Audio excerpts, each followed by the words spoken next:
Bonjour! Avant de créer notre Tapfolio, nous allons voir ensemble ce que l'on peut y mettre, et surtout comment cela peut être présenté. Tapfolio ne se limite pas à afficher quelques images. C'est un outil qui permet d'associer différents types de contenus, tels que de l'image, mais aussi du texte et de la vidéo. Selon la page et le type de contenu qu'on veut afficher, on obtient par exemple, comme c'est le cas à l'écran, un accueil assez original puisque chaque bouton modifie le contraste de l'image et affiche du texte au survol. On peut aussi afficher en cliquant sur une image, une vidéo. Ici du YouTube, que je vais pouvoir passer en plein écran.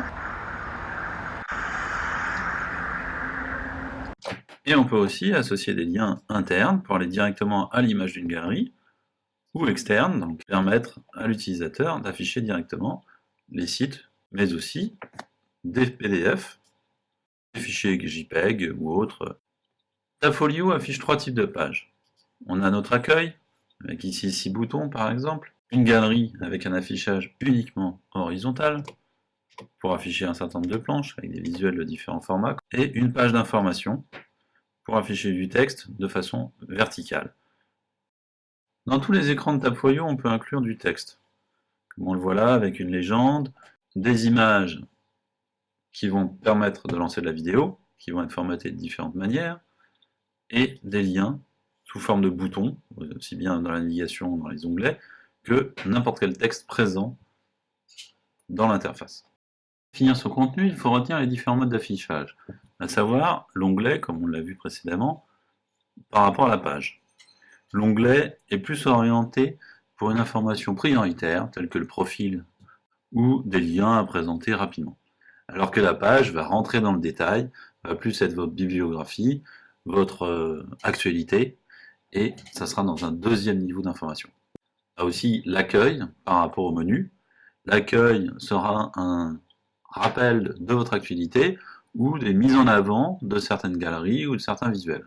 Alors que le menu est permanent et justement va permettre d'afficher à la fois des onglets et des menus qui vont nous amener à des galeries, des pages d'information. On a aussi à savoir les boutons, comme on le voit ici, qui incluent à la fois une image et du texte, contrairement aux zones interactives qui peuvent être n'importe où, aussi bien sur une image que sur du texte, comme là on le voit, où j'ai trois boutons qui vont nous afficher des sites externes. Revenons sur les différents types d'affichage. On a l'accueil, qui comme on l'a dit, nous permet de relier le visiteur à notre actualité, ou de mettre en avant une galerie ou une image. Ces galeries, à affichage horizontal, justement qu'on va faire glisser avec les doigts sur un iPad, sont constituées de X photos, images, voire avec du texte. Et à côté de ça, on a une page d'information à défilement vertical.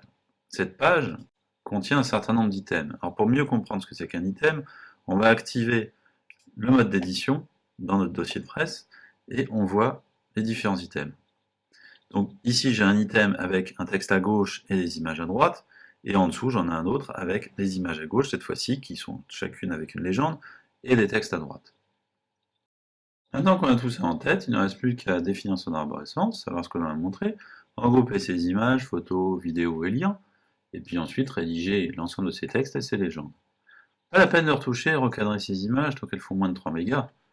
Comme on le voit avec l'éditeur de Tapfolio, pour redimensionner une image, on l'édite directement dans l'application.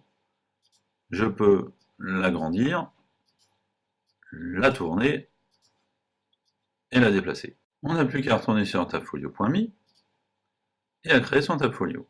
On choisit la version selon le nombre de visuels ou de galeries que l'on voudra afficher.